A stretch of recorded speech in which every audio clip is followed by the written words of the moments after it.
Alrighty, guys, my name's Anthony. Welcome back to another episode of the All Aces podcast. And today, man, we got an ace. We actually got the ace of the coffee industry. This guy's the king of the industry, man. And tell him why, Dan. So, hold on, man. you fucking went off. You switched it up a little bit. There, I wasn't ready to freestyle. All right, I'm ready to go. Ready? It's right. Logan Paul does it, bro. I've seen him. Bro, Logan Paul reads off. And he reads it up. Yeah, he reads off. I want him to have one, yeah. Tell me, today we have the youngest owner-operator of Dutch Bros. He currently has 5, and he's going on 6. His locations are here in Visalia and Dinuba.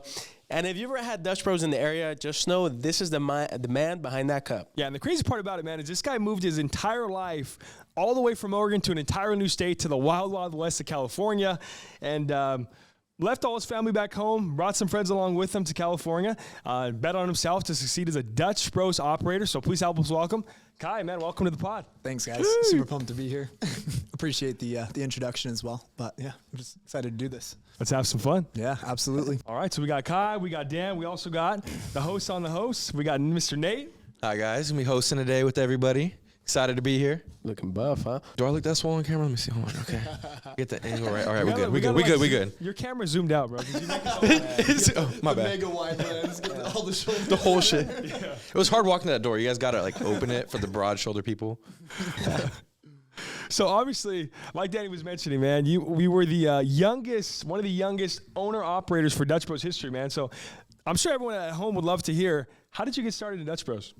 Oh, man. How did I get started? It feels like it was forever ago. We had a Dutch Bros right down the street from the high school that I went to. And Dutch Bros is from like 30 minutes from my hometown. And so the franchise that I came from and the franchise right next to us is literally older than all my friends, older than I am. I used to roll through the line as a kid with my mom, my dad, and it was just like the coolest place. Like it's just been around forever. It was like the hometown champion, you know, like it was from the valley. Everyone protected it. Everyone loved it. So I'd roll through the line when I was in high school. I'm like, damn, I just want to work there someday. Like the coolest people are there. The drinks are awesome, obviously, and it was the dream job for the valley that I lived in. And one of my buddies that I played sports with got a job there like our senior year of high school. And he was like, oh man, like we're going to be hiring. Like you got to come drop off a resume. Cause I'd always put something in his ear and be like, all right, bro, like, let me know. How do I get in? What's the secret? He's like, all right, bro. Like my manager said, come drop off an application. I went by one day with an application, went up to the window. The manager was there and she's like, all right, sounds good. Like, let's get you in here, like get an interview going. They just threw me on the window, which was crazy. So just jumped right into it, worked the window, did not know what I was doing. It was terrifying. And then a couple weeks later, I got a job offer, and I've been here ever since. So you started, so you started, you were what, 17, right? You said? Yeah, I was 17. 17. Yeah. That's crazy, dude. So, like, tell the audience, because I feel like I didn't really know this before, but I guess you can't just go and buy a Dutch Bros franchise. Like, there's a process to it, right? So you kind of did have to go in there and work, you know, at 17 or, you know, whatever age if you're somebody else. But how does that work, dude? So you have to work there. Like, what are the requisites to become an operator of a Dutch Bros? Yeah, absolutely. So just like you said, you can't buy into it anymore. There are some, like, grandfathered in franchises these days. But I think for the last 5 years or so, everything from here on forward has been an operation. But you have to have 3 years of working with the company. You have to have a year of management experience.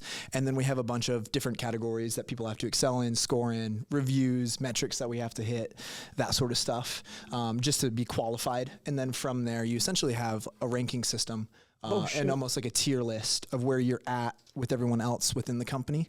And the rest, you just go from there. So, damn, that's pretty cool to have like a whole little kind of like a draft system, kind of like a professional sport. Absolutely. That's cool, it's actually really cool. Yeah. And it works really well too, especially when we're focused on making sure like as we grow and expand that it stays true to the roots and that we kill it everywhere we go, you know, keep everything authentic, like through and through. There's nobody just jumping in who doesn't know what we're about or hasn't experienced it before. So it's a very healthy model in my opinion. Yeah. Yeah. Does it get competitive, though, since it is like that with metrics and everything? Totally. They do a really good job, honestly, and the people that you work with are super cool. And almost everyone who is on the process and on that journey of operating, they've done it for so long that it's kind of one of those things where I think everyone is just happy with where they're at and it does get competitive. Don't get me wrong, but you don't know where anyone else is besides yourself. So you don't know who's above you. So there's You no don't like know- stats like, oh, dude, I'm ranked like number 6. We got to So, knock like- off number so, 5. yeah, exactly. So you're not like, oh, this guy right here. Like, That's he's got my the spot. nemesis right That's there. the guy. Yeah. So it is like a healthy competition, but yeah, it's honestly really healthy. So it's been That's good. cool. So, yeah. So once I guess you make it to like you're in the top rankings, you know, and you get selected. What does that conversation look like? And like, how do you pick your spot? Do they pick for you? What does that look like? Yeah, absolutely. So the way that it works is essentially we have a bunch of different teams at headquarters that are looking into where we're going next, what makes sense. And when an opportunity becomes available, it's offered to whoever's highest on the list, and they have the opportunity to say yes or no with no penalty if they do say no. And it just works its way down until they find someone that works. And that makes sense, you know, too. Like they do gauge where we want to end up, where you could see yourself living for the rest of your life, because a lot of people get into this to do forever in a sense. And so that's really, really important. But it's a great system, and they do the process of selecting everything. And then when someone comes around that they want to pick their life up and go out there, they make it happen. So it's really cool. Yeah. So basically, Dutch Bros headquarters, they picked Visalia. They came up to you. And I know, like, you know, talking to some of the Dutch Bro guys, I guess there was like a little thing where not everybody wanted to take Visalia, or, you know, there was some people that were super excited about Visalia, but you took it, right? Is that? Yeah, I mean, I don't know all of the specifics behind it, but I'm sure some people passed it up. I mean, for some reason, Central California gets a bad rep, dude. I love it here. I could see but that. Everyone else like, oh, why'd you want to go down there? But I was just willing to take the first opportunity that I had, and Visalia was the first one that came my way, and so you didn't even have to ask me a second time, and I was like, let's do it. So there was no passing at all. Like Visalia was the first one. Came First your way. one, I said yes. That's sweet. I hadn't even been here yet. What a lucky Google man. map it? Like, were you like street Yeah. views, Yeah. Google mapping it? Yeah. So I looked up some YouTube videos, and like it was like a tour of Visalia, and they like they showed that downtown. I don't know, what is it? The theater with the clock. Okay. Fox Theater, Everything just showed the Fox Theater in the mountains. I can't And imagine how good the tour is with Visalia, right? You know, like, were the videos good? They did a good job of selling it. And Yeah. I'll give them, whoever put that together did a good job. Good enough to get you to move all the way your whole life over here, Yeah, right? 100%. So I accepted it, said yes, and then some people were like, "Hey, like if you're moving your life, like you should go look at it." I'd already made my mind up. I'm like, I'm going, but I think the next day, someone was like, "Get your shift covered. Like, go mob down there." So I drove down here by myself. Oh, wow. Walked up to the Mooney location. It was like 7 p.m. at night. I couldn't see anything. I'm like, I think this is where it's going. I got Habit Burger, and then I went and kicked it in my hotel room for the rest of the night. I'm like, this is where I'm going. Like, I'm That's still, crazy. yeah, I'm still in. That was by yourself. Like you didn't go take any of your boys with you, none of your family. That was No, it just was all, so last second, because Really? it was just one of those things like, hey, you should really go check this out. And it was like during a work day, and I was like, all right, I'll go. So I just drove down last second. Damn. Did So- it all in a day. So at that point, Damn. you already had That's committed. crazy. You already I'd had already- committed. Yeah, I'd already committed. So you were just looking like at the location just for your own like pleasure, basically. It was already done anyways. Yeah, I mean, maybe if there was a huge red flag when I came down here, I would have thought twice. But I'm like, it seems just as nice as my hometown. And people were saying some things too, where they're like, oh, like it's so expensive down there. And I was like, typed in the home price back home, and then typed it in down here. I'm like, it's cheaper. And then they're like, oh, the crime rate's crazy. And then I like typed in where I was from, and down here, I'm like, it's safer. What are you guys Like talking about? everything in the book, you're like, no, I'm gonna do the research on Yeah, this. I was like, none of this is true. But yeah, it's been great. So fast forward a little bit. Now you're ready to go. You know, you said yes. It's all happening. What does that move look like? Like, was there like conversations with family before you left, or what does that all look like? Did you come by yourself? Did you bring friends over? What is the process of packing up, you know, in Oregon and coming to Visalia look like? Yeah, absolutely. So I made the decision because you have an understanding of a general timeline of when you're probably going to start receiving offers, and knowing that I really wanted to take the first available opportunity to like go and pursue this. I had a lease that was about to end, and I had a feeling that I might start to have some movement come my way. And so, decided not to renew my lease, and I moved back in with my parents, which I hadn't done in, I don't know, 5 years or so after moving out after high school. Moved back in with them for a few months. I kind of gave them the rundown, and they understood where I'd been at since I'd been doing it for a while now, and explained to them the process. I'm like, hey, I have a feeling I could be out of here in a little bit. Like, I'd love to spend some time with you guys, not re-sign a lease so that I can be flexible. And Visalia ended up opening up faster than I think we originally planned, and so I was the perfect candidate too, because they needed somebody to move fast. I'm like, my stuff's already packed. Like, Perfect. I've got my boxes ready to go. Like, I'm living simply right now. But it was I think they asked me to be down here within like 2 or 3 weeks of the original offer, and that's much faster than they normally ask for. But we just kind of had to get the ball rolling. I put in like I think a month at the franchise I was with, which was awesome. Like I loved working there so much. And I literally called. I was looking around at a bunch of apartments down here in Medford, and I called the first one that I saw that looked nice, and somehow got accepted like same day. It was like before the housing market got crazy and you couldn't get a place. Perfect timing. I thought it was a scam because they're like, all right, yeah, like you also get a month of rent free, and I'm like, You're like, no. He's like, all right, just what send 5,000 right now. Yeah, exactly. Got accepted into a place like the same day, which was a blessing because I didn't have to worry about like finding a place. And I rented a U-Haul. I literally got off shift on a Friday, back home, picked up the U-Haul, packed it that night, and I drove down like 5 a.m. on Saturday. Sheesh. And that was it. That was it. I just moved into my new apartment. That was it. That was it. Jeez. So it was just boom, boom, boom. Yeah. So for that U-Haul, dude, you never went back. I mean, obviously later on to visit, but that was like you moved in and then everything flowed after? Yeah, everything flowed after. It was funny. I mean, I didn't know it at the time, but the apartments that I applied for and ended up getting into, it was like a retirement community. Oh, wow. Like a 55 and up community. I missed that on the website somehow. And so I showed up and it was like 55 and up only. And I'm like, oh my, like, am I going to be able to live here? But it turns out, like, I guess in California, like a certain percentage can be under that age. So I just showed up, moved my stuff in. Those ones are literally always better than like dude, like the regular apartments so too. quiet. So much better. So quiet. And they're so nice too. Yeah, I was probably the worst person there. You know what I mean? That's a great place to be. Yeah, exactly. It worked out really well. But yeah, that was it. So ended up down here, unpacked my stuff, got some furniture.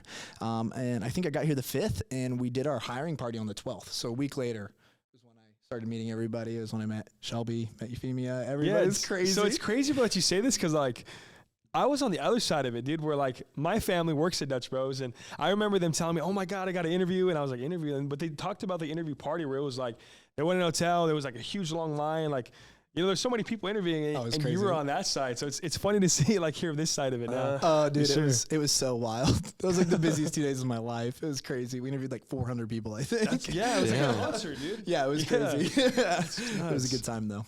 So I mean, so when you're starting it, dude, and you're already in Visalia, you're doing the hiring parties and all that stuff, are you like by yourself? Does corporate provide like a little bit of support, you know, while you get the wheels rolling? Or like, what does that process like entail? Dude, they have such a great system in place for all of these things. So they've got something called the Mob, and it's a bunch of studs and leaders from like within the company that have applied and are on that team, and they come out and help with those. So they have a lead mob who essentially is in charge of handling all of those things, assisting you. You have teams from headquarters setting everything up for you, like getting the venue. I'm just like showing up where they say to go, and executing what I know how to do, which is interviewing and picking people. But they do send people out. It got a little crazy because it was right around Christmas time, and we had to get people home. And so like I did a little bit of the hiring party by myself. And I know, like, a part of the journey, I know you have a couple of your boys here from, or a couple of your really good friends, right, all the way from Oregon. So how was that conversation like bringing your friends all the way from Oregon over here to California with you? Totally. It was actually super interesting. I didn't ask anybody to come down here, and that wasn't because I didn't want anybody to be here, but I really didn't know what to expect, and I didn't want to like promise anybody something that I wasn't aware of or something. I didn't want to set them up for failure. You know, like I knew I was willing to take the risk, but I didn't want to try to sell somebody on something that I just had no idea what to expect. But yeah, a couple people ended up coming down here that I worked with. And once I had broken the news to them, like, hey, I'm going down to California. I'm gonna be moving in a little bit. 2 people in particular reached out and they're like, all right, like, when are we going? You know, I'm like, for real? Like, you want to go? And they're ready to pack their bags. And one of them showed up like a week later, and then the next 2 showed up 2 weeks after that. And they've been here since. They still live here, and That's they love it crazy. too. Yeah, they're all settled in, which is crazy. But yeah, I didn't ask anybody, but that wasn't because I didn't want people here. But it felt like it was a decision I didn't want to influence upon anyone else. You know, like I understood what I was taking on, but I didn't want to lead anybody into something I just wasn't sure what was coming next. So That's nuts, dude. So for a little bit of context, because you were the youngest operator ever, you were what, 23? I was 23. I'm sure I don't know for 100% sure if I was the youngest, but people have said it, but I don't know. Legend has it you're the youngest. We're gonna stick with the Dutch Bros mob legend that you are the youngest. We're just gonna put an asterisk next to it, but it'll be fine. Someone will break it. That's crazy, man. I mean, because I think about it, you know, like at 23 years old, basically I have a big opportunity, right? And I think at that point, like, it just comes down to if you're willing to take the risk or not. You know, obviously you were in that position, so you were working your way up, so you knew what you had to do. But still, you know, I mean, you're moving on to a whole different state, basically leaving everything behind, right? And it's really cool, you know, your homies, they followed you. They said, hey, what's up, you know, when we're leaving. But I think that's so crazy, man, because for like the listeners, you know, I feel like sometimes you do have to take that big risk, you know, because you're going to have that big opportunity and the door's going to present itself. But if I feel like there's a lot of people that when the door shows up, you might get cold feet or something like that. Or just not ready for it, yeah. Not ready for it. So that's awesome, dude. To me, I'm like, damn, that's crazy. Like, you know, you're 23 and you said, peace. And, you know, So no regrets, though, taking that? No. Being out here? Best decision I've ever made in my Ever? life. Okay, there you go. Absolutely. How often do you visit your family? Or how often do you guys or go back up there to visit, or do they visit you? Yeah, so the first stretch of being here was busy, especially with how it was just the four of us down here, and we were getting everybody up to speed with what things looked like. I don't think I got home for the first year. I might have gotten back like the following Christmas, I think is when I went back for the first time. I'm actually going back tomorrow morning. I'm leaving super early to get back for Christmas. So now I'm able to peel out a little bit more. There you go. Oh, absolutely. Not like the roots are planted a little bit. So and yeah. there's everyone, like we have so many incredible people here who know what they're doing now. Like I can take off and still be available and they'll be fine. You know what I mean? But I've probably been back, I think 4 times in the last 2 years, but I just drive up and make it happen. Oh, there you go. Yeah. There you go. That sounds fun. Does your family ever visit down here? Yes, they've started to more. My little sister goes to school south of me now, so she moved down. She lives in LA. Okay, and nice. So I'm kind of like not the middle point, but it's a little easier for my parents to make the drive. So they'll drive down from Oregon, stay with me, and then we'll go down and see my sister. No, it's perfect. So it's perfect then. Yeah, that's amazing. Solo, but now family comes down, hangs out. There you go. Yeah, and I feel like Visalia is usually like that midpoint too, where people stop at Yeah. before they go to like Yosemite or LA. So Disney. Yeah, exactly. They went to the beach. Yeah, it's perfect. I know you had your friends come over here and they followed you, you know, and I think that's a really big a really big example of, number one, your character, your company's character, and all that stuff that goes in between. So one of the biggest things, man, is like that I've always saw from the outside point of view is that the culture, man, like the culture you guys have there at Dutch Bros it really is like a family. Like some companies always like to say like, hey, we're a family as a company, but like I feel like genuinely at Dutch Bros you've created a culture where you really are a family, man. So can you tell us a little bit about that and how you built something like that? Yeah, absolutely. I appreciate those words. I definitely don't think that I can take full credit for building it, you know, just starts from the top down. The people that I have the opportunity to work with and have worked with in the past kind of set that standard and set the foundation for it. And just taking like what I learned from back home and then also just having the opportunity to be there right next to everybody, you know, like from day one, like being in the shop, working with them, doing it and having a great time, especially with like how cool headquarters is and like this job genuinely is. It makes it so easy and organic. You know what I mean? Like they're real relationships. Like we're not faking it, you know? Yeah. And of course the energy gets a little high sometimes. You're like, oh my gosh, what's going on? But I mean, almost all of my closest friends in life I've found because of this job for sure. Yeah. But I think it's just like treating everybody like a human, wanting the best for them, you know? And sometimes that includes some hard conversations here and there. Like, hey, like we need to see this. Like, I think this is going to help you out in the long run. But I think it's just being like a good person, you know, and teaching that to other people, like just a bunch of good people being good people, and then it's easy. Sure. So I think you did a good job, man, because I feel like every drive-thru I went up to, and I'm not saying this because I'm biased, because like my family works there too, you know. They're great. Don't get me wrong. But like, dude, every time I went up, there hasn't really been ever a bad experience, man. Where like every single time you go up, customer service is on point. They're super happy. Everyone at home is probably wondering, man. They go up to a Dutch Bros. What do they put in like the morning coffee for those guys to just be amped up 24/7, man? Totally. I mean, obviously, I'm sure everyone in there has probably had a coffee right as they rolled in. You know, caffeine helps get the juices flowing in the morning. I don't know. It's just easy. There's something that kind of gets you fired up too about working inside of the shop and like having the opportunity to like start someone's day on a better note. And that makes it super easy. Plus you have loud music playing, you're hanging out with cool people. People are kind of used to the sleep schedule too. So it might be 7 a.m. for you, but they've already been up for 3 hours, you know, they're ready to rock and roll. Yeah, it's just like an easy environment to just feel like you're ready to go, especially when people need it too early in the day, where they're like just someone like checking in on them or I don't know, getting them fired up. Sure, and that's important, man. Getting them fired up. You're probably the first people they see. And a part of that same topic, man. I've heard that as far as why you started Dutch Bros, yeah, I've heard you have an extremely like heartwarming why that is super close to your heart, right? So maybe you can tell us a little bit about that, man. Yeah, absolutely. I think it was just. when I first started the job, it was a great flexible schedule where I got to work with really cool people. Everyone where I was from loved Dutch Bros. It was just for those like surface level reasons. Like I didn't really understand what I was getting into. But right off the bat, like I found that I had so many people looking out for me and like incredible mentors and people who wanted the best for me, and they were doing it because they genuinely cared. Like they'd have those hard conversations with me. Like I was going to like, after I'd graduated, I was going to college, and they check in on that and see how I was doing. And I was going through a lot of stuff at home. And I'm like, wow, this is crazy. And we all grow up with tough situations, you know, and my life growing up was by no means awful, but definitely had some stuff going on with my family where I think mentorship was something I was like really looking for. And so I was immediately drawn and gravitated towards that. But I started to see that it wasn't just like within the shop that I worked at, you know, like I started to see that it wasn't just my assistant manager or my manager. When I had the opportunity to meet my regional managers or like my franchisee, like it was just these people that wanted the best for me. I'm like, damn, like I'd die for these people. I don't care if it's Dutch Bros, you know, like I'll do this anywhere. I would absolutely follow these people into anything. And so I was starting to fall in love with it. And I don't know, I was doing the college thing, not loving it. I realized pretty quickly that it wasn't something I wanted to do. But I more so felt pressured. Like, you know, everyone's like, oh, I'm going to graduate high school and go to college. And I really didn't want to know, didn't know what I wanted to do. You got to go to college. Yeah. Or else. Exactly. And one day my manager who hired me took me outside and she's like, dude, like, I know this might just be a part-time job for you right now, but it's like, I could see you doing this. Like, seriously doing it. And like I didn't even have that thought in my mind, but just her saying that and like putting it out there for me like planted the idea in my head. I'm like, oh dang, you can do this like as a career. So I started thinking about it, kind of moving my way up while I was going to school. I became a shift lead, became an assistant manager, and I was falling more and more in love with it, but also trying to figure out what I wanted to do. I was like, okay, I need to get something going where I'm working towards a career. And like working for Dutch Bros I still didn't understand what it looked like.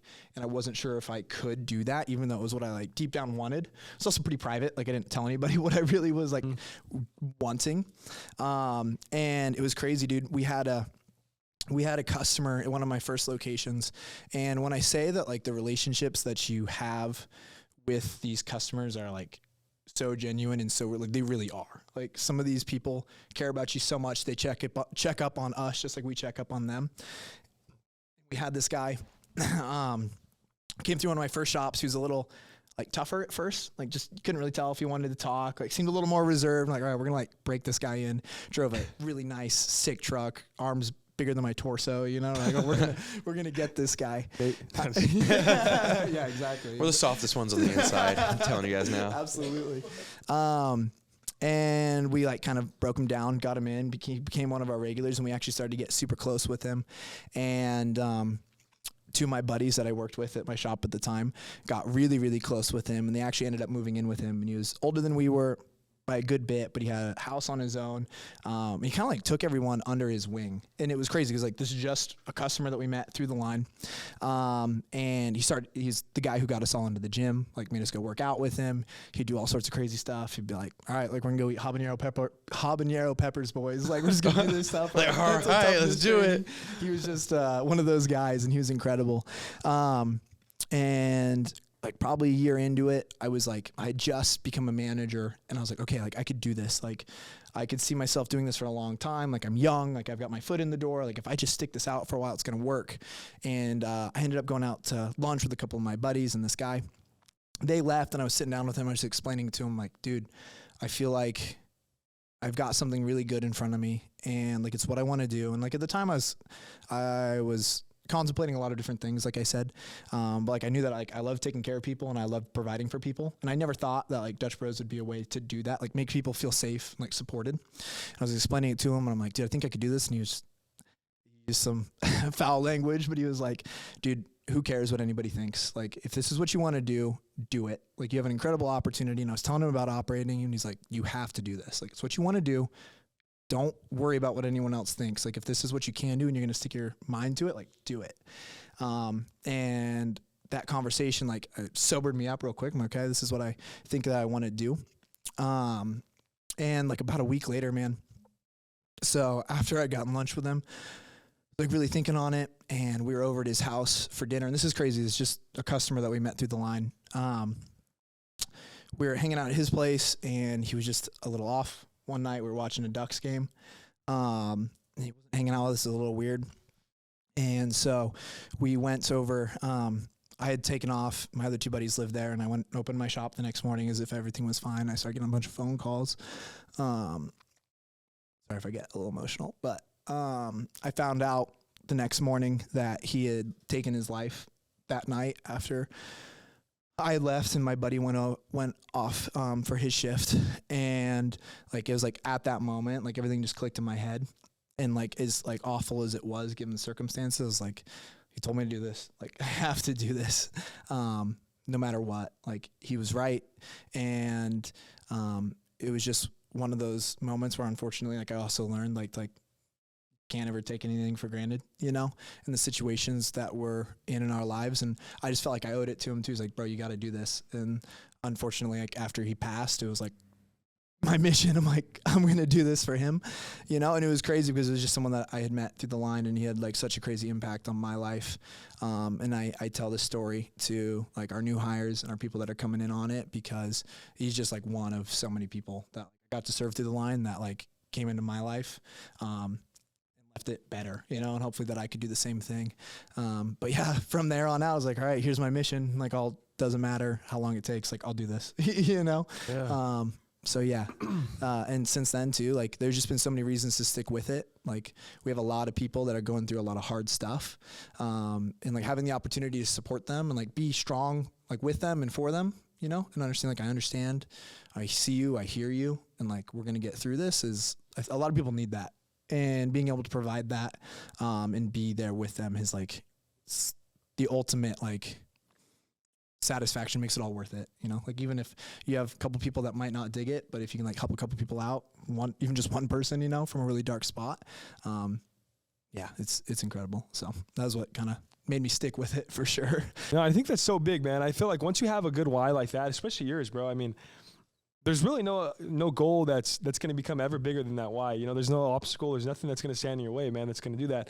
And I know we talked about a little bit on camera as well, off camera, but the fact that you tell your new hires that, bro, like that you share that story with them before they get hired on, I feel like every single person that I've seen that works for you, they all wear that on their sleeve, man. So like the fact that you tell them that really speaks volume, and I don't think they're ever going to forget that for sure. Thanks, dude. I appreciate that a lot. And just like you said, the why is so important. I try, and it doesn't always have to be that deep, you know, and your why can change, but eventually you're going to run into something a lot harder than you are, you know? And if you don't have a why, you're going to break right then and there. So it is so important, but it took a second to open up. I didn't talk about that for a few years afterwards, but as I started to share that story more and more, I realized like how it was relatable to a lot of people. And like a lot of people have lost friends and family members to suicide, and a lot of people are going through crazy stuff. I like realized how powerful it was to actually share that with them, to understand, like, I understand, like, you know, and we go through this stuff.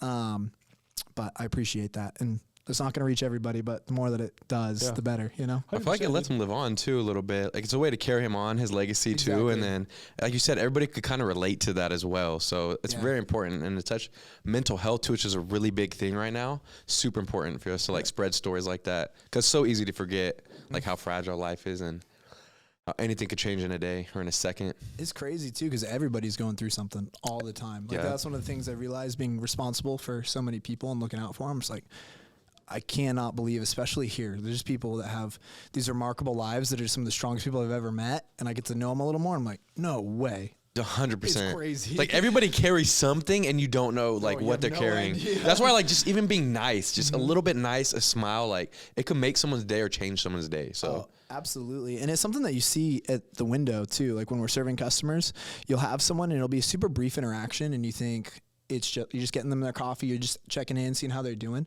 But it can go so long, so far, and you have people that come back and they're like, dude, you have no idea how bad I needed that. Someone broke it down for me one time, because we get flack sometimes online. You're like, oh, like all the memes and all the jokes about us being over the top. But someone broke it down for me one time, and it was some of the wisest words I had ever heard. And he was like, I think I was struggling a little bit, frustrated when people didn't want to like necessarily talk. He's like, dude, like people can come from a home where people yell at each other, scream, throw dishes, all sorts of things. They can go to a job where they feel disrespected, unheard. You can be the only person that day that calls them by their name or checks in on them. And I'm like, damn, that's crazy. Like, maybe not everybody wants to be asked how they're doing, but some people need that. 100%, yeah. It doesn't always have to be over the top, but even just remembering their name and being like, oh, what's up, Anthony? Like, you want your drink today? And you're like, I think I remember my name. Bro, it does go a long way, though. It really does. This guy knows me. Like, he cares. And it's real, too. Like, customers, it's all reciprocal and mutual, and it's incredible for sure. I feel like it's just that one, right? That 1 out of 1,000. That's all you need. You make an impact, bro, and like you said, it's all you need, dude. Yeah, you can get lifelong friends to that too. Like, it's crazy. Like, and the connections just by being nice to someone and like genuinely like getting to know them, especially like reoccurring too, and they're always there, makes the biggest difference. It does make a huge impact, and it's just crazy too, because like we can do that any moment in our lives, you know. Like, exactly. Being a good person goes a long way. 100%, yeah. Absolutely. I love that, man. So obviously you make an impact wherever you go, man. And I've seen it as like, you know, from a friend side, from people that's worked with you. But aside from like Dutch Bros, man, I know Dutch Bros is obviously your main thing, but what does a day-to-day look like, man, for like a Dutch Bros operator like yourself? Totally. I think that's one of the best parts about my job is I do crave routine. And I like consistency, but I also appreciate that almost every day is different for me. Don't get me wrong. I have some things that repeat and some meetings that we do on a scheduled cadence and some maintenance things that need to happen, but every day is different. There's always different needs, especially when you're working with a lot of people. People need different things every single month. And for us too, with the rapid growth and acceleration, we've gone from 1 shop to coming up on 6 in a short amount of time, and juggling 1 compared to 3, compared to 4, compared to 5 has been different. But I love working, being super honest. I'm sure you can relate. I see you out there like every single day. Like, it's just kind of engraved into us. And so I'm probably working most days of the week. And that's not because I feel like I have to. I'm wearing myself down to the bone. But like, a lot of what I get to do is fun. And so I just try to balance like making sure everything's taken care of as it needs to be, but also that I can do the things that I want, you know, because I enjoy working. So like, why not do it? But also being able to make time for the gym, make time to game, cook, spend time like catching up with family or friends when I can. But I wear a lot of hats, have to do a lot of different things, you know, like whether it's taking care of people or like going down to a shop and making sure that everything's ready to open up on time and that we're hitting our construction dates and those things. Or just communicating with people and teams back home at headquarters. There's a lot of different things that can come up, and sometimes wild stuff happens that you just could never see coming. So like, that's part of the inconsistencies. But yeah, every day's just a little different. It depends. Some days are really long in like a good way, and some of them are a little shorter than others, and it's great. Like, it's nice. It never feels stagnant, you know? So it's good. I love it, dude. And when you're not a Dutch, bro, like what do you do in your spare time, bro? Is there any like specific hobbies you like to do? And yeah, it's changed. I'm doing better about having extra time to take for myself. I do love to game. I'm like a huge nerd. I play some nerdy PC games. I dig. Escape from Tarkov, a little hardcore. The nerdiest one, League of Legends. I'll get into that. I'll play some COD, Warzone. I do try to get to the gym good amount of the week when I can, and just hang out. Like, there's so many cool people that we have here. I'm really bad. I'm a mellow person, and I don't do a lot of crazy stuff, but I'll try to kick it with people and like low-key environments, you know. Sometimes I'll go, like, not go out, but like go get dinner with people or hang out, but I'm not crazy. I'm like a creature of habit at the same time, like work, go to the gym, play games if I have time, and catch up with friends. So, and then when I do something, like I'll like take a weekend, like go to LA and catch a concert or something.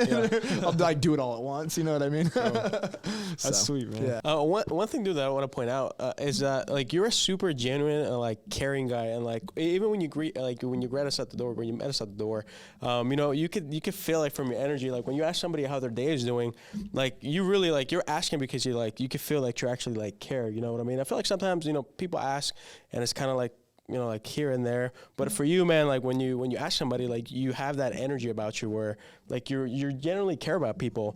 And earlier you were saying that, you know, you've always wanted to serve people and you care for people, but you never knew that Dutch Bros was a way to do that. Before that, did you ever see yourself like being as successful as you are now? Like, was that always something that you knew was going to happen? Or if it wasn't, like when did that idea kind of cross your mind? Totally. Yeah, that's a good question. It's funny. I genuinely didn't know what I wanted to do exactly. I did know that I wanted to pursue something big enough to like be able to support myself and the family that I saw in my future, but I just didn't know the avenue. It's the funny and weird part about it though. I'd always tell people when I was there, I'm like, I'm going to work at Dutch Bros someday. Like I want to do this. Like I didn't know what level it would go to, you know? But I definitely think I'm super blessed with it. And it was always a goal of mine, but I just didn't know how it was going to happen. But I mean, with putting in enough time and energy and thought behind everything, like I would have hoped that something great would have happened, you know, but I just didn't know how for sure. And that's cool too, man. Cause I feel like a lot of people see now, right? They see like, oh my God, like this guy has 6 Dutch Bros almost in record time, right? You guys are like expanding like crazy. Yeah, but it's fast. Crazy but they fast. probably don't see, I know off camera, you said you've been working for Dutch Bros for like almost 7-8 Yeah. years, right? So they only see the success now, but talk a little bit about the journey before, man. Like about, also about, I know a lot of people want everything now too. And you've wanted it now, but you waited 7 years working hard, grinding the pavement to get to what you want. Yeah, absolutely. I mean, delayed gratification is one of the best things that can ever happen to you. You know, when you understand like, okay, if I put some sweat equity, some time, some energy into this, it's going to become so much more. If I can delay some gratification and just put my head down, and when you train that, you can just do it more and more, you know? But yeah, before I came down here, I mean, I was working in the shops 40, 50 hours a week for 5 years straight, just making coffee, doing it, working alongside of people. I managed a few different shops and I was a regional manager for a while. But that was the hard part about coming down here too, because when I hired everybody, people just assumed I just kind of bought in or was somehow given this, you know, which is totally fine. Like I do understand that it's important to earn their respect and show them that I'm here with them. But no one here knew what I had been doing for the last 5 years, you know? And so like, it was really important to me to like be in there with them, showing them that like I did, understand what they had been through and experienced. I started as a broista just as everyone else. But yeah, I mean, I think I was a barista and a shift lead for like a year and a half. And then I was an assistant manager for 7 months. And then I managed for a year and a handful of months. Then I was a regional manager for almost 2 years, back home. So I've been through it all, done it all. And I've had most of the time when I was working back home, I always had a second job just to stay busy or working on something on the side, you know, even though I was still working a lot, like I just wanted to make money and stay busy and learn skills, you know, like it's crazy what you can learn just working in another field, picking up here and there. So yeah, stayed really busy, but it's definitely important to practice delayed gratification for sure. For sure. And like part of that too, I feel like is one of the most important things that I learned is when you're kind of in the moment and just going 24/7, it's like really easy to just think about what's next. Like, okay, like when am I going to do this? When am I going to get this next spot? Or when am I going to be able to do this? That like you just miss out on like really special moments with family and close friends and those things, you know? It's just like the sacrifice, the trade-off for it, basically. Yeah. The time and energy is 100% a sacrifice, but it's worth it. Not necessarily when you miss out on relationships for those moments, but like when you could be going out and doing something stupid, like it's much better. For sure. Talk a little bit about that, man. I know you mentioned like missing parties or missing moments, right? So what do you think of work-life balance, and do you have it? Does it exist? And what's your thoughts on that? Totally. I mean, I think it's huge and it's important, but sometimes I think it is worth it to sacrifice the work-life balance, you know, and there'll be times where you have a lot more life and there'll be times you have a lot more work, and sometimes you just got to put your head down and get things done. I think I definitely owe a lot of like why I'm here now to putting my head down for a lot of years and just working, and doing it. And I wasn't just working. Like I was trying to be mindful of the people I was with, like paying attention to them, like doing everything I could to like make where I was better. But now I am much more mindful of my work-life balance to like spend time with the people that I love and like not take those moments for granted, because I've lost family members and friends since I've started that I wish that I could like talk with again, you know, or go back and see. And so, that's why I'm taking off tomorrow to go see my family. Like I've learned that for sure. Like making sure that I do have a balance for that. So I don't know. I'm curious, what do you guys feel like is a healthy balance? Like what have you learned? Because I know you guys are, I mean, we're here right now after a long day of work, all of us. Yeah, dude. I mean, I would say, I think it's definitely important, especially in the beginning, right? Whenever you're first starting something, it's always going to be those years where you have to really grind the pavement. Like I've been doing insurance 7 years, you know, and I know for 7 years being in business, the first 7 years were kind of like what you were talking about, right? Where I missed every party. I didn't really go to the family birthday parties or anything like that. And now it's kind of the same thing where last year I lost a couple family members, and it really kind of hits you home where it's like, okay, well, business is super important, but then again, like like you said, bro, those moments and those conversations you can have with those people, you're never going to get them back. Yeah. So I think it gave me like a greater appreciation to that work-life balance a little bit. Yeah, man. But I just think, in recap, I guess, work hard in the beginning so you can have those free time moments in the end, right? Absolutely. And what you said is so true. Like, it's just, when you're working so hard for something, sometimes you forget why you're doing it. Like, when we go back to the why, but it's like, so you can be with your family and take care of them and support them. And all of a sudden someone's not there and you're like, oh my God, like, I wasn't even thinking about it, and you just take it for granted. But yeah, by skipping out on some of those things and putting your nose down for a few years, I mean, maybe you miss some parties, maybe you miss a trip or something like that. Like, you have the ability to do so much more later on. You know, like, those parties look lame compared to like what you have the ability to go do later on. Yeah, and I wish everybody could see that. Yeah. It's just, I feel like giving back to, like you said, you always want to be a provider, right? So the ability to give back to your family later on down the road when you've kind of had the fruits of your labor outweighs any freaking party, any drink, anything you can ever have, right? Absolutely. Don't get me wrong. Like, I'm sure we've all partied while we were like on the process too, but a lot more work than it, but it outweighs everything for sure. And especially when you're able to, you kind of have to learn that stuff by doing it too. And if you're in a field for long enough, like, you have to start from the beginning. You have to, no one can say something to you that's just going to magically teach it to you. Like, you do have to get your reps in. Yeah, the experience. You can't pay for experience. Exactly. You just got to takes that time learning. Like, oh, there's a much more efficient way to handle this and go through it. Yeah, exactly. And you can have mentors that speed it up for you, make it easier. But like, you gotta take those lumps. Yeah, you gotta just take them as they come. Learn from experience. There is one thing I want to ask you too, and I think a lot of people in this area can relate to it. How did you guys just like pop up everywhere? Like you said, you have 6 stores, and I feel like they like came out like wildfire, like weed, just started popping up everywhere. Like, how were you able to do that in such a like fast time or an expedited time? Yeah, absolutely. So, I mean, we were really blessed with the brand already being acknowledged down here with Fresno being nearby. There was already hype around Dutch Bros and what it was. People knew it. I was on the hype train. I was one of those people, exactly, right? It was so good. It was so good. Like, oh, I'm in Fresno, Chick-fil-A, Dutch Bros. Like, I got to get that Dutch Bros, right? An hour and a half round trip, so you're not going to go do it every day. That helped us out because when we were down here, people knew what we were. They're excited for it. There was hype for it. So the volume helped because we needed to get more locations going to alleviate the volume that we had. So you already had that demand. Yeah, exactly. There's already the demand.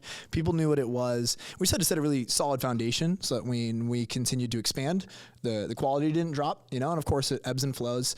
But just really making sure that our fundamentals were set so that we could grow for sure. But we have to pay our homage to Fresno for sure, and the rest of the brand and headquarters. They have a really disciplined brand strategy. There's some geniuses working over there. Yeah, hey, it works. Yeah, just ride it off that wave a little bit, just a little bit. So it takes a village, to make it all happen.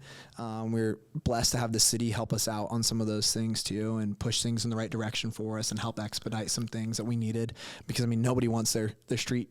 Just, dude, those lines are crazy. Yeah. Like, you wanted to go anywhere. You're near COS. You cannot. Yeah, it was crazy. It was crazy. But worth it, though. Like, it was worth waiting in that line. I'll tell you, though. And it was so funny because none of us were from here. So everyone's like, oh, Visalia, California. No one knows where Visalia is on the map. Like, it's not, everyone showed up who were from other states. Like, it's not going to be busy.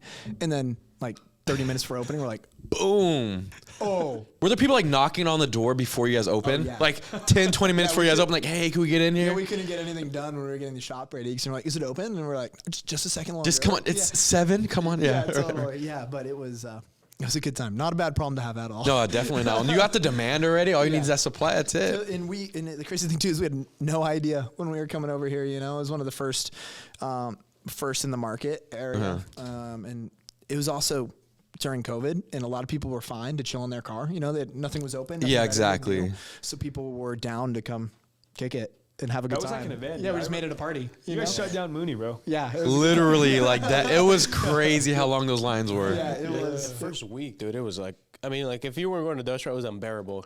If you were going to Dutch Row, like you said, it was like I'll wait in this line. It was something to do during COVID. Totally. So it was just like shit. And you had a good time when you went through. If you went to Fresno though before, I feel like you were already used to it too. Because Fresno lines are pretty That is big. true. So when you came here, it was almost expected. But the cool thing about it is it's I don't want to throw shade at Starbucks or nothing, you know what I mean? But like, there can be a Damn, super shots long line fired. like that, but it's gonna take you a freaking hour, bro. But like Dutch Bros, there can be a long line, and I feel like the perception is like, oh, okay, it's probably like 10, 15 minutes. You know, it's super quick. Yeah, and that's something that we take a lot of pride in. It's just making sure that we're always moving with a sense of urgency. Like, we want to make it consistent so that someone does see a long line, they're not worried like, oh, can I make it to work today or can I not? Like, we're like, all right, we got to keep it consistent so that you have that trust in us. Like, all right, we're gonna get it done for you, you know, and make a drink right.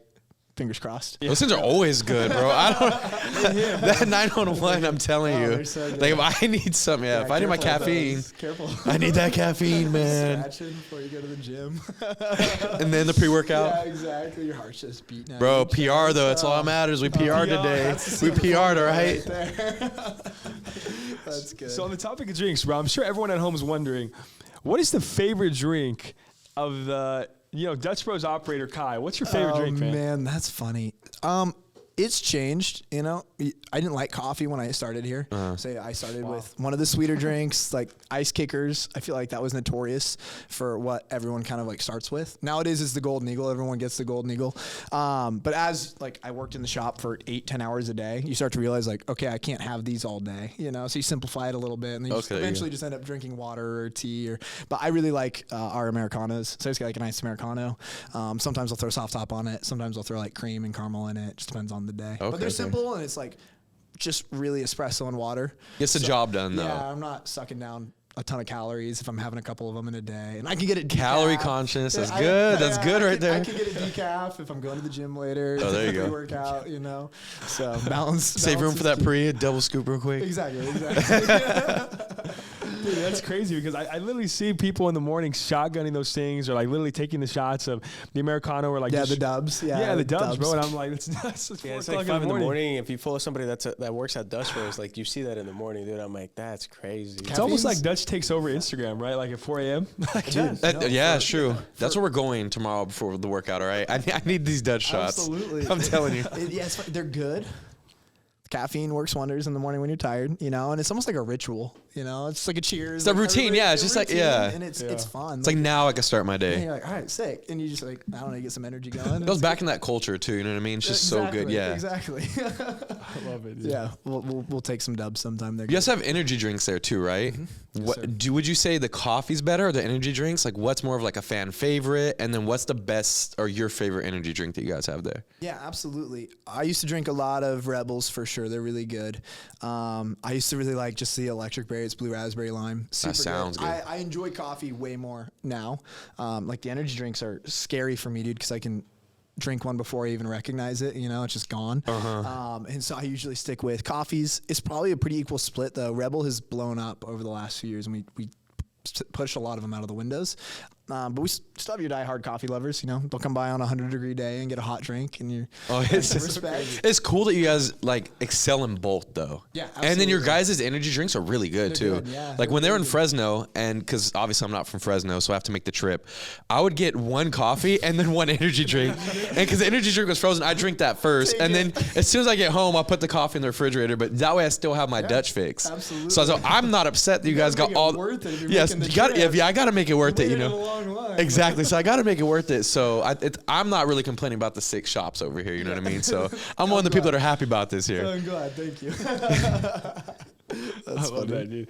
Yeah, and, we're actually sipping on a couple of the Rebels. Shout out to Sky for bringing it over to us. These things are amazing, by the way. Worth the caffeine. Pre-workout, the podcast, right? Any occasion gets you a Rebel, man. And they got sugar free too. You need that. Need that. Yep. So I think it's a good time, right? I know that we're starting the new segment here on the All Aces podcast today. If you guys haven't heard of it yet, man, a part of having energy is doing things quick, right? You want to get things done as fast as possible. So our co-host here, Dan, has a new friend who does things extremely quick, man. So tell us a little bit about that, Dan. Dude, so if you're watching this, you might know about ChatGPT. We talked a little after. We know what ChatGPT is. So ChatGPT, basically, it's an AI bot, right? It's a bot. But the catch is like you can ask it, dude, whatever. Like we can ask it whatever, and it will give you an answer. Think if you could talk to Google. That's kind of what ChatGPT is, mixed with a little bit of like a personal assistant, like kind of Iron Man Jarvis type thing. So you can literally ask it whatever you want, and it's gonna give you an answer. So for example, we asked the bot, right? You go online, you type in ChatGPT, and you start typing stuff away, right? So what we asked it, the prompt. We said, hey, can you come up with 8 questions for a podcast with the youngest operator of a Dutch Bros franchise? And the homie ChatGPT said, first question. And we're gonna go into them right now. We're gonna go into the question. ChatGPT is scary. It is, dude. so but smart. if you know how to utilize it, I made it make a sales pitch for me, Really? and within seconds, I had a sales pitch that was pretty spot on. I wish I was taking a high school English class just so I could try to pass it. With. You would too. yeah. Write me It's an so essay on this point, topic, you know? dude. Chat. I didn't even know you guys knew about this. Like, Oh, it's yeah. blowing up crazy Like, right like now. on TikTok, people are like posting like I passed my college finals, like we're doing ChatGPT, so it's crazy. Damn. So it's nuts. Like it's super powerful, right? And if you haven't used it, go check it out. We're not sponsored yet. We're going to keep this segment because like OpenAI, I'm looking at you. I want that sponsorship. So anyways, we're going to get into it. So first question from the homie ChatGPT, it's what challenges did you face? And by the way, these questions are pretty fucking good actually. We asked it for 8 questions. So what challenges did you face as the youngest operator of a Dutch Bros franchise? I'm gonna pull out my ChatGPT and answer it with it. I think the biggest struggle at first was just not knowing fully what to expect, coming into somewhere new. And I was from an area that was so developed and had been around for so long, it's just like part of the maturation cycle of what it looks like. And so learning that and being okay with it, and also I think I took a lot of weight on my shoulders at first. Whenever something would go wrong, I just felt like it was my fault. Being responsible for a lot of people, you want to make sure everything goes well. You want to make sure every customer gets a great experience. And when you don't, I don't know, it was like my baby. And so I just took it personally, but no, you wouldn't see it on me, but I felt it for a while. That guilt, you're like, missed that one. like a rookie quarterback, bro. Like he's just like, damn, we lost the game, my fault. Yeah, my bad. Yeah. Yeah, sorry guys. You can throw for 400 yards. Yeah, you did nothing wrong. No picks, 5 tutties. You're like, dude, my bad, guys. That's funny, dude. These are good questions, dude. They So are. we'll rapid fire these ones because they're really good. But I think it's gonna be fun to do like a little rapid fire session with them. Okay, number 2. How have you been able to successfully manage and lead a team at such a young age? I think I just owe a lot to the mentors I was able to watch do it. I learned so much from them and them just being really honest with me and then going out and doing it on my own. But I could not do it without the people that I have around me too. I think you guys talk about this a lot, like just how important it is to have like a team around you so that if I'm not here or I'm sleeping or something's going on, like you have the people there to execute how you know how to. And so I just have incredible people above, around, everywhere. And that just makes it so much easier. Yeah, absolutely. It's definitely set up for success. So pay homage to them. Number 3. What do you enjoy the most about being an operator of Dutch Bros? I think, it's just a great job just because I never thought I could do this for a career, like it's so fun. And there's so many perks to it because I get to watch so many people do things that they love and like be there to again like make them feel supported and safe, and like I love that aspect of it. Like developing people and being there for them is like my favorite thing to do, and so having the ability to do that for a job is awesome. And it's every day is different, and I never wake up and think like, oh man, I have to go to work. It's like sick, I get to work today. So that's the best part for sure. That's huge. That's huge. Ultimate goal. Yeah, it's true. Yeah. You don't have to. You get to. Get go to, in. yeah. It's crazy. That's awesome. Don't get me wrong, some of those are tough, but on a large scale. Revel, you crack a Revel, you crack one of those. Yeah. It's not too bad. It's not too bad. Exactly. Okay.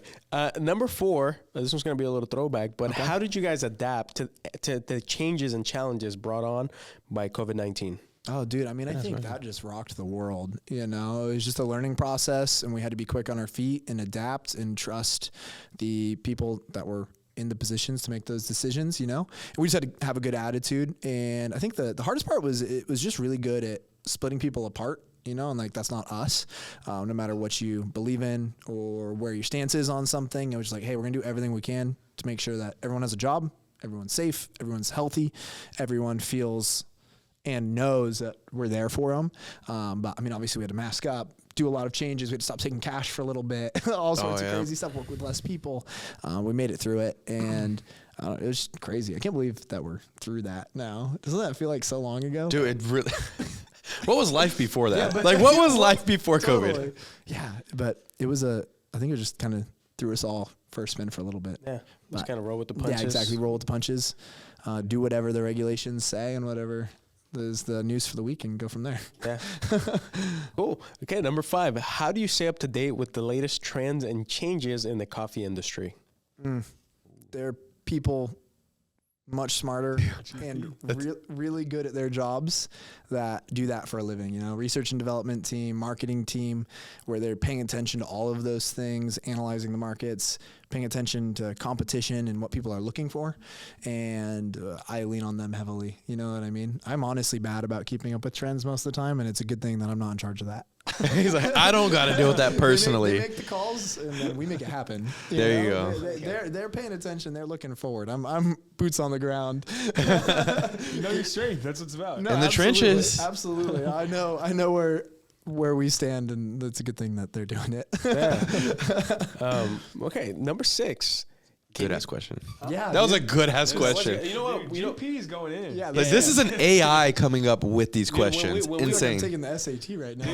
These are like spot. These are spot on, dude. Dude, these are really good. Dude. When he gave them to us, like we're being at the. But when he said the COVID one, I was like, all right, something's going on, bro. Like, how does he know about COVID? You weren't What's even going on? made yet. This AI wasn't even here yet. Okay, number 6. Can you talk about any specific initiatives or community involvement? Your locations are involved in right now. Oh, absolutely, dude. I mean, this is actually something I'm really passionate about too, because I live in Visalia. Everyone who works here is from Visalia, and Dinuba as well in Tulare County. And so we have a couple big give back days that we do every single year. We have our Dutch Love Day where we focus on food insecurity, and then we have our Drink One for Dane Day, and Dane was one of our founders and he passed away from ALS, and so we donate all the money from that day to the MDA Foundation. And then we have our Buck for Kids Day where we focus on youth organizations, and then this year we've done a couple extra give back days in our area as well. For Dutch Love Day, we partnered with the COS Food Pantry, so the College of Sequoias. But for Kids Day, we partnered with the Tulare County Sheriff's Office Youth Police Activities League, which is super sick.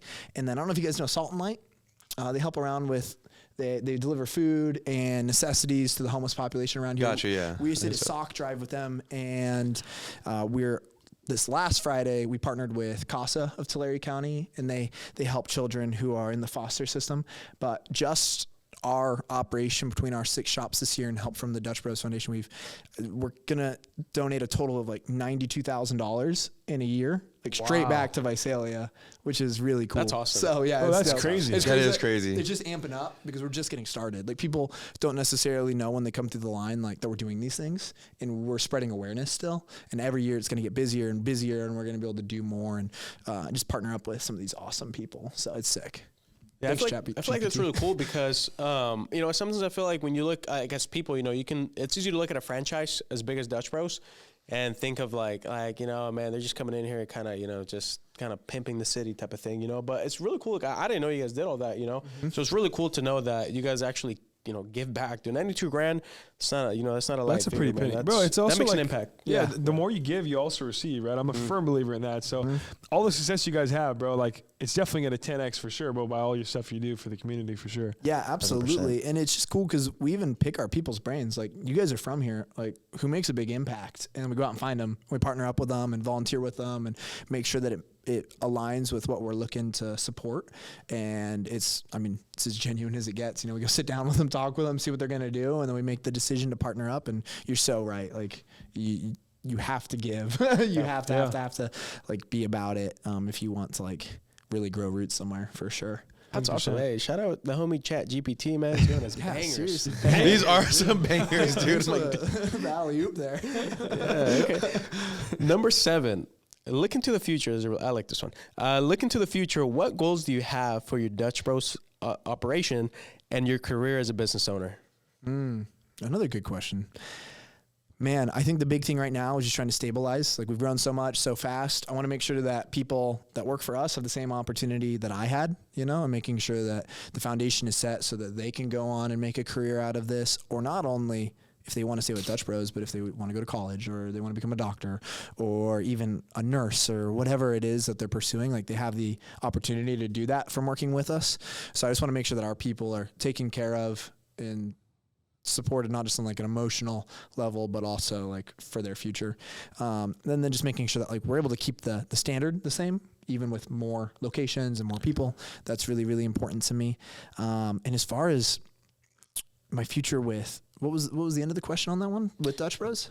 Yeah, future of Dutch Bros / a career as a business owner. Yeah, absolutely. I mean, I always definitely keep my eyes forward and open into ideas, but I mean, right now, dude, I think we're just getting started. You know, it's the people that I have the opportunity to like work for and serve are some of the smartest, most humble, coolest people I've ever met. Like, I would do anything for them, you know, like wherever they went, I'd follow them to anywhere. So right now I'm planning on doing this for a hot second for sure. That's awesome, dude. Can you real quick, this is not Chat. You know what? We're going to keep it Chat GPT. We're going to call it later. We'll go back. Okay, number 8. We kind of touched on it a little bit earlier. How do you balance the demands of running a business with your personal life and your personal commitments? Yeah, absolutely. I think I've just had to get really good at saying no to things that don't make sense, you know, like missing out on some stuff or things that I feel obligated to do, but that don't serve anybody or myself, so that I still have time to do things. I've gotten a lot more organized. If you're ahead of the ball, it's a lot easier to stay that way and plan around it, you know? And so just being organized, being smart with my commitments that I do make. It's really easy to overload my plate or feel like I have to do some things that really don't make sense. Just have to be smart with that. Make sure I save time for what's important to me, for sure. Still something I'm learning though. No, yeah, that's important, dude. That's really important. Man, hey, shout out ChatGPT. It gave us those were 8 questions came straight from the ether, dude, from ChatGPT. Yes, and I know we were kind of banging our heads for, what did you say, like about an hour and a half, you know, trying to come up with this stuff, you know. We want to make sure to provide some good value to the audience. I came up with it like literally a minute. Dude. Yeah, ChatGPT, you know, we just. This is how you guys should get all your questions now. This is the only way now. And they gave us, all that material, you know, within seconds. So it's really cool. That's crazy. That 7th question was good too. I think the 7th one. They had some bangers in there, man. It was really good. It was really good. It was really impressive, dude. Next time you just be like, all right, add some more, make them less formal, you know? Give me 50 questions. You can have your normal section. We're just gonna ask you to produce a whole thing, and we're just gonna, we're gonna be Like minimum 50 questions. Pick out the best ones. Have it pick out its best ones. There you go. Makes it easier. Man. So, dude, right now, obviously you have, you're going on 6. Are you like, kind of staying on the topic of business, are you doing anything else? Like, are you taking your money and like putting it away somewhere, investing a little bit, or what are you doing right now? Because obviously, you said you're still putting your head down, you're still grinding, which is really cool. But as you're building your little nest, what does a nest look like for you right now? Yeah, absolutely. I mean, before I was down here, like I said, I always had a second job, and it was kind of when I was dabbling with, like learning about assets and how to be fiscally responsible, no matter like what my income was, And so after being down here and staying so busy, I keep it pretty simple right now because I don't want to miss anything at work. I don't want to drop the ball with what I'm doing. So I just do a lot of the simple stuff. I mean, I do like invest money where I can, like both in like the stock market. I mean, I know crypto's not doing great right now, but keeping my eyes in multiple areas. Crypto right now. FTX. I know you're big into real estate and like having rentals. I was trying to do that back home, and then when I was in the process of buying, I ended up out here. I do eventually want to try to continue to pick up some property as time goes on, but also just being smart. Times are weird right now, but like trying to take advantage of that, when things are down, like it's usually a good time to get in. Some blood. If you got 100%. Some cash, you're a player. Exactly. But also just being smart. I was really lucky. I was able to get a home in Visalia before things got too crazy. And so, I feel like that was a really good, smart investment to make when I first got down here. But as far as that, I'm trying to keep it simple right now, so that I don't overwhelm myself, because I've got such a good thing going, and I've got a lot of people to look out for.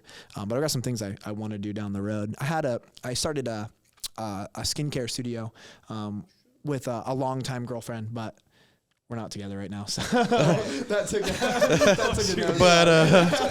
hard twist. It was sick though. It was sick.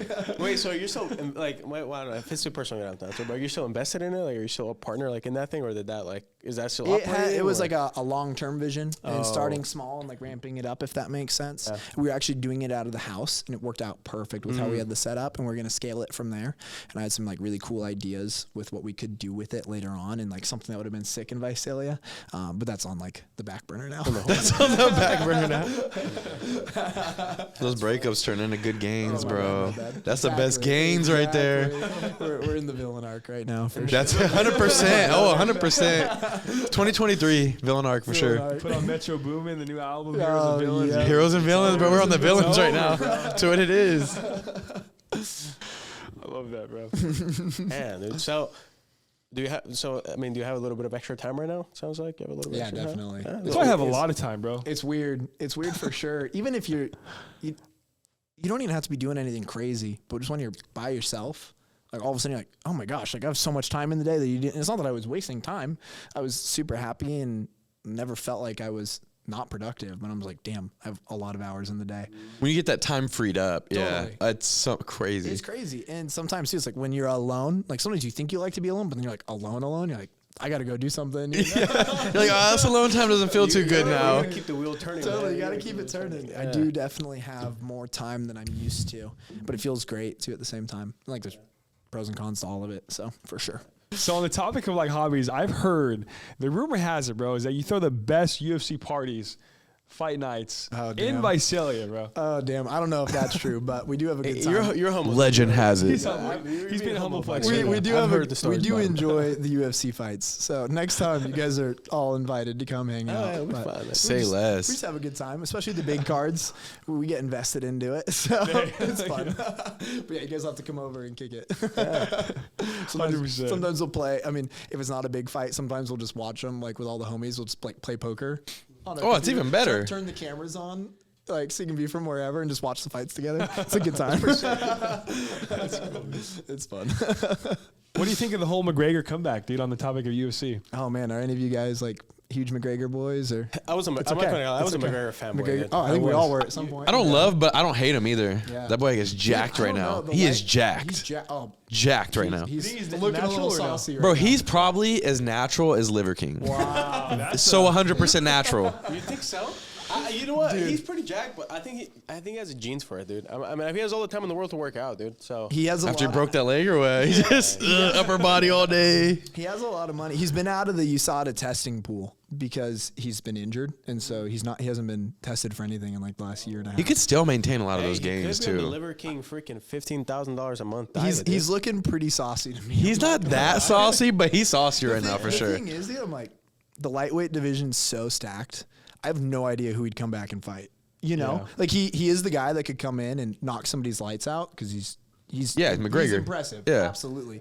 But I've heard rumors that he's going to come and fight Chandler. That's what I'm saying. I'm like, dude, Chandler gave Oliveira a hard time, Dustin Poirier a hard time, Gaethje a hard time. Like that, I Chandler's wouldn't a dog right now. He's- That's not who I'd want to come back to. Yeah. It's like, who's he gonna fight? Like, it's gonna be hard. But the crazy thing is, if he came back and got a crazy knockout, he's right back in it. 100%. Yeah, right there. He's back on top of the world. But I just don't know who he fights. It's I like feel like he's already back in it without even coming It's back crazy, in it, right? isn't Like, it? Just When you have that name though, Yeah, you know but what I mean? And like, so win or loss, everyone's calling him out right now. Like, hey, McGregor, come fight me. Like, I know the Chandler fight would be a really good fight. dude, just it'd 'cause- be crazy. The Chandler fight would be. Imagine if McGregor beat him though. Like crazy. It's so interesting to see like with the level that he's at when it comes to like fame and superstardom because there's no one else like that. Like you said, he's You're not going to make that much money fighting anybody else. no. So it doesn't matter who you are. You're taking that fight. You're taking that fight. And they're all looking at him like you haven't fought in a year and a half. You just broke. So your it's like leg. it's an easier win. It's an easier win, and you get And paid you out say more you than beat what you. McGregor. Yeah. So I don't know who he fights. 'Cause That McGregor perso would be nice. Because like you said, it doesn't matter who it is. Like you're picking that thing up. totally. 100%. Yeah, you're getting that money. Yeah. That's like the most money you'll make aside from fighting Jake Paul. So Yeah, true. Yeah. you pick what. And even then, It's sometimes either you- that or lose to Jake Paul.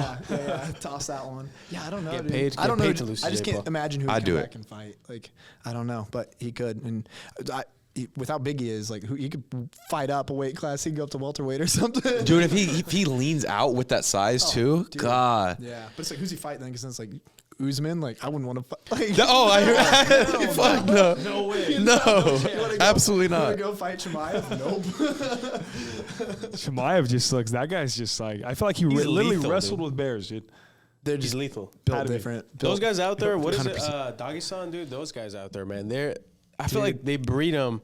Like you come out of your mom and you're already like, you know, they throw you in the octagon on the mat, dude. Fighting their whole lives, Yeah. and it's like their mentality is just They unbeatable. raised them like those 300 kids off the movie. Like, 100%, yeah. Islam and Habib, Dude.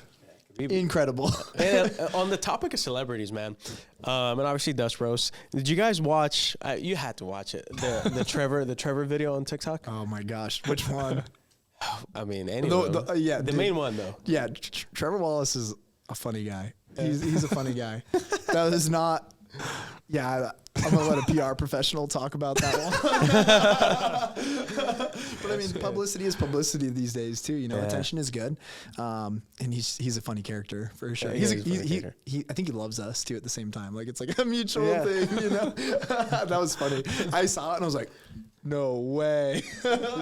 When stuff like that happens, though, like in your position, like, do you feel? Because I mean, to me, I think it's a net positive. You know, obviously some of the stuff he said was kind of like, you know, but to you, what do you think about that? You know, because I feel like we have like a saying, like, no exposure is kind of bad exposure. You know, but how did you feel about that? Like, how did the back end, you know, feel about that? Totally. I mean, I definitely agree. I think publicity is always good. I mean, I think it's just when you have a brand that you have to be so careful of what you associate and align with. And I am not a professional in this area. There are, again, people way smarter than me with this. And I can't speak on behalf of Dutch Bros. I thought it was funny. And like, I think the majority of people also would have agreed with that for sure too, but it's not something that, like, I'm sure we would want to sanction. You know what I mean? what did this guy say? Because I have no clue. What happened? Oh, cringe face. We'll show you afterwards. Okay. We're gonna show. Once the cameras are done, I get to see this. It's not something like, yeah. I mean, they're not going to post it on the Dutch Bros like corporate page, bro. I'll just say that. For sure. We are leaning a little bit more into that stuff. Was though. it pro Dutch Bros? Or It was like satire. It was satire. Yeah. Oh, okay. It was like a little. But it wasn't like family friendly, basically. It looked like we did it. Got Yeah, you. you'll see. Okay. You gotta, yeah, so we'll pop up the clip, or maybe we'll pop up like a link on the bottom if you guys haven't watched it yet. But we'll kind of like throw you guys throw your way. The guy is a funny guy though, dude. He's funny. Did you guys saw like on the back end, the Dutch was like, did they release like a little statement about that stuff? Like, do you get an email like talking about that, like how to handle it, or? No, I didn't see think anything they're on that that. Again, there's so many people that we have behind the scenes working on those things all the time. I just trust them and their ability with what they're doing. They tackle those things. So just put my faith in them. He's all, please just handle this for me, guys. That's fine. But I mean, we have our policies in place for social media and those things that we follow and we all know about. So, So do you have after watching it, do you have a message? So if Trevor Wallace is watching this at home, what's your message to Trevor Wallace after that video? Trevor Wallace, big fan. Not going to speak on the other part. Big fan. There you have it. Dutch Bros operator, big fan. There you go. Damn, I want to see this now. Like, I can't wait to see this. Alrighty, bro. So keep it on the topic of Dutch Bros. I want to switch back to a little bit about the financial info about it. So what did you do, bro, with like your first big check from Dutch Bros? Like my first check ever?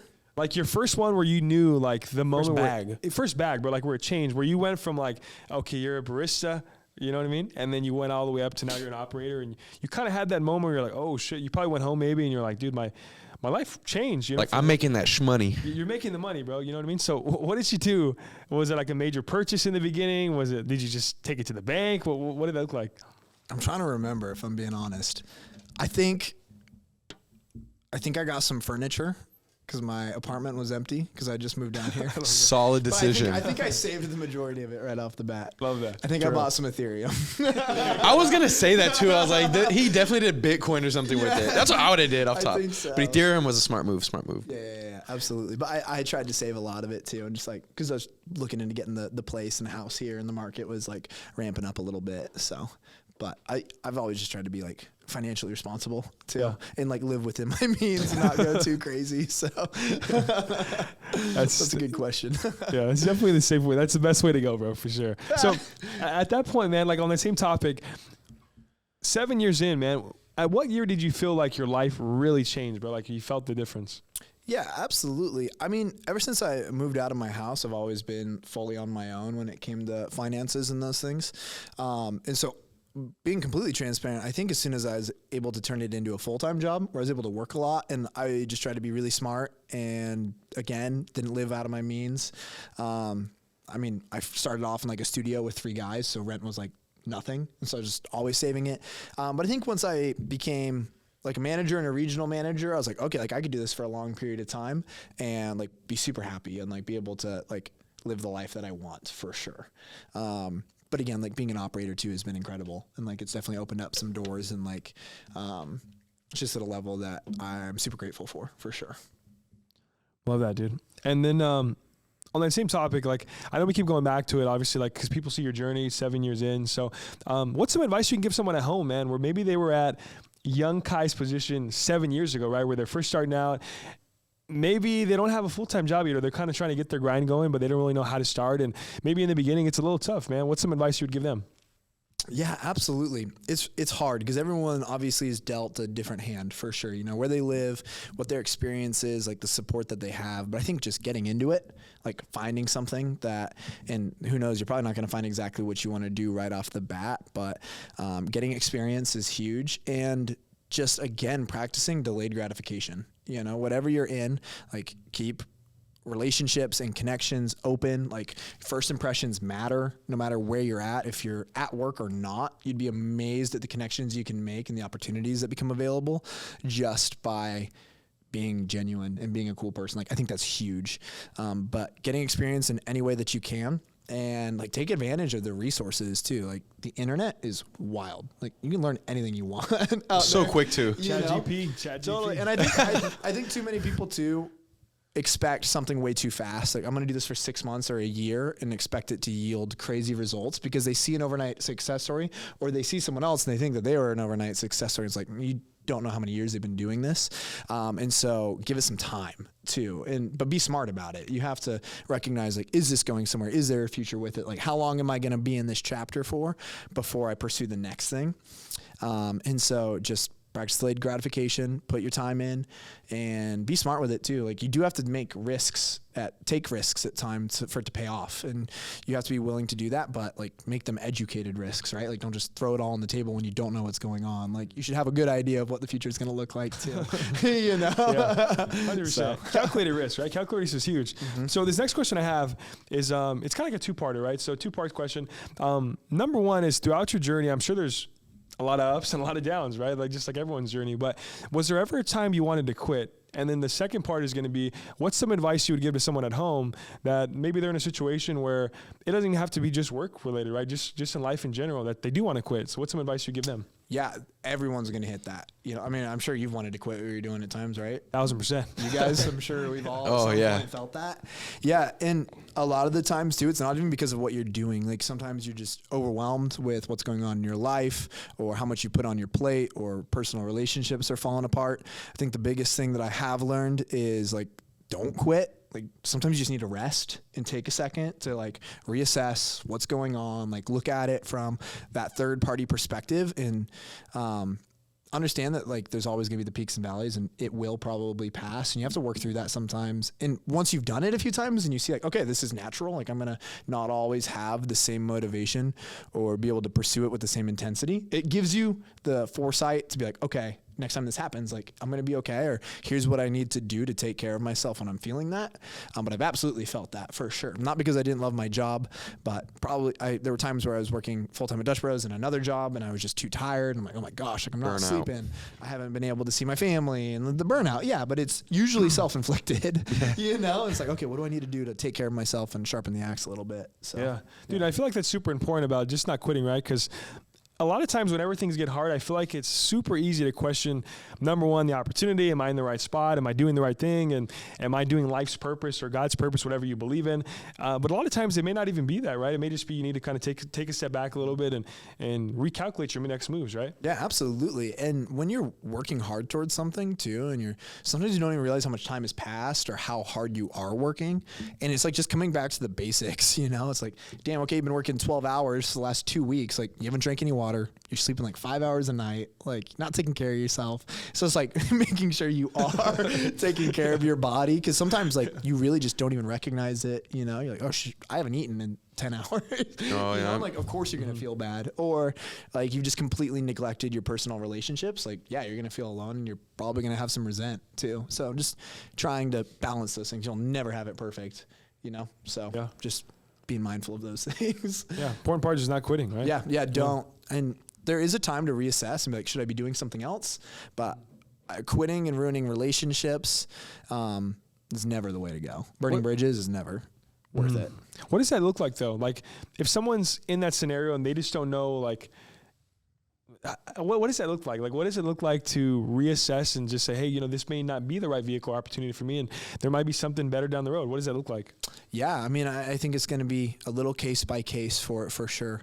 But I think you have to look at what do you want first off, and does what you're doing line up with what you want?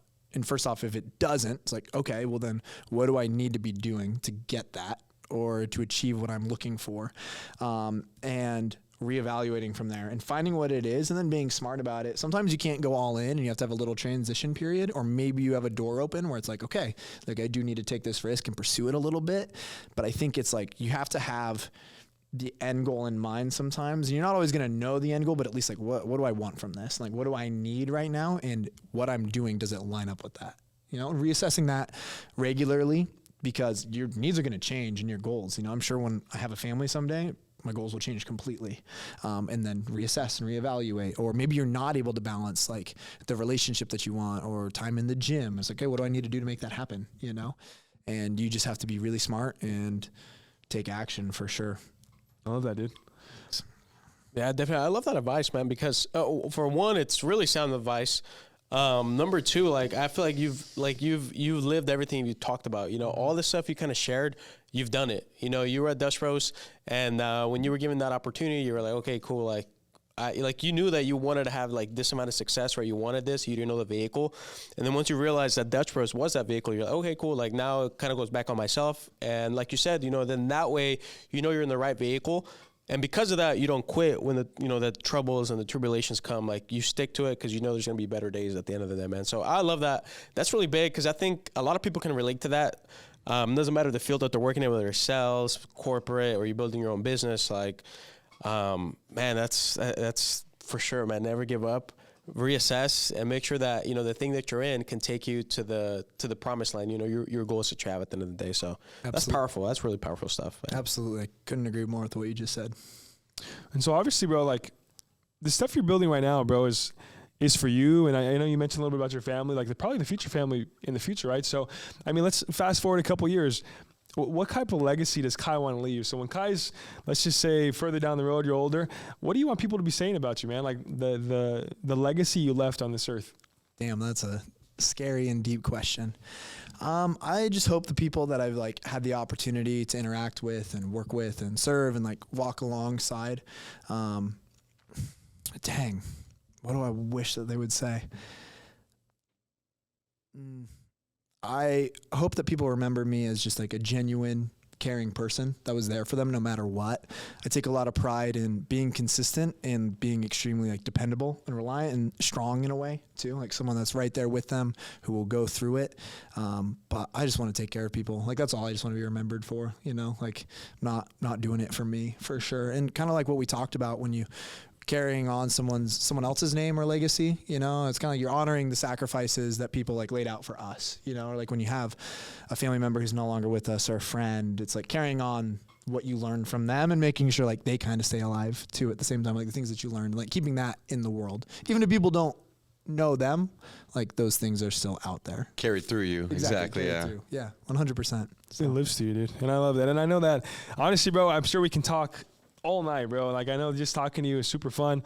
And it's super insightful, bro. Like I know that just sitting here the past couple hours that we've been here, like I've learned a lot of stuff from you too, man. Just like just listening to you talk and just how you think, man, how big your heart is for sure. So how do you call it? A routine of the podcast that we do every single podcast is we have one final question we wanted to ask you. And it's pretty deep, man, but it's our routine here. It's our tradition of the All Aces podcast. So the last question, it's kind of like a scenario based, right? Scenario based where let's just say that you got a payphone. There's a payphone out there, and you have one chance to phone young Kai, like young Kai when you were a kid, where you don't know anything stuff's going to happen. You haven't really went through, or maybe you've gone through a couple struggles, you know, you're starting to come up. What's one thing you would tell young Kai to get him through all these struggles, man? On like, now you've been through these struggles, you've been through the hills and the valleys, right? What's one thing you would tell young Kai to get through all that stuff? Oh, man. This one's tough. ChatGPT can't come up with that one. this one's tough. That one's got That's some. from the All Aces production team. That's for got sure. some heart in it. I love it. Yeah, I mean, I think if I could go back and tell myself one thing when I was, like you said, going through stuff, or maybe I hadn't gone through something, I think even if just young me could hear, I used to think about that all the time. Like, what am I going to look like? What am I going to be doing when I'm older? Like, and I had that vision in my head of me in the future. Like, I think if I could have just come shout it out and just given me some affirmations, like, it's going to be okay. Like, you're going to have some hard shit, but I promise everything you're doing is going to pay off. Just some of like that extra why and reassurance that I was on the right page. But I also just wish I could have told myself, like, hey, like, just be present. Like, love your family, like, love your friends, and just like soak up every moment. Cause I think that's one thing that I could have done a better job at. But I think if I could have just gone back, like, it's gonna be worth it, I promise. It would have helped me a little bit through some of the darker times where you just feel alone and you're like, dang, like, what is going on? Like, is it gonna work out? I think if it's like, if you could see in the future and you're telling yourself it's gonna be okay, like, just give you some peace of mind. But that would be it for sure. I love that, bro. That's an authentic, bro, as it gets, bro. Because life's tough. Life's not always easy, right? Like, there's so many ups and so many downs, and just like so many of you guys at home watching this, you guys have probably experienced a lot of ups and a lot of downs. And I think that if you play that back, what he just said, play back the last 3 minutes, go back, rewatch that, re-listen to it. If you're in the car, play it back, and just listen to what he really says, man. Because I think it's very applicable to our everyday life now. Because that's something that maybe you're able to benefit from as well right now, you know? So go back, play that, and I promise it's going to help you. Thank you guys a ton, and just all aces. Like, this is so sick, and you guys have something really special going on here. And like, Appreciate it's just that. a group of cool dudes. Like, next UFC fight, you guys all better come over. We'll be there. Now, you have that energy too, where like you could tell you just click with someone. You know what I mean? And it's genuine, and then you want to be around that person. You definitely have the energy, bro. So Thanks. like, So do you I feel like guys. everybody that meets you will feel that from you, and you'll have no problems with that. Thanks, bro. That means a lot. That's a good compliment. No, for I sure, feel the like- same way with all you guys. So thank you. Love it, bro. Well, I think that just about wraps it up, That guys. wraps it So up. we appreciate you, man. You were one of the guests we were really seeking after for a long time, so we appreciate you being here. Bro, I can't tell you, man. This is like one of the best experiences we've had so far. And thank you guys so much for watching at home, man. We appreciate all the thank you, love, guys. all the support you guys give us all the time. And so without further ado, man, we'll see you on the next All Aces podcast, next episode. We're out of here. Peace. Peace. Thanks, guys. Peace.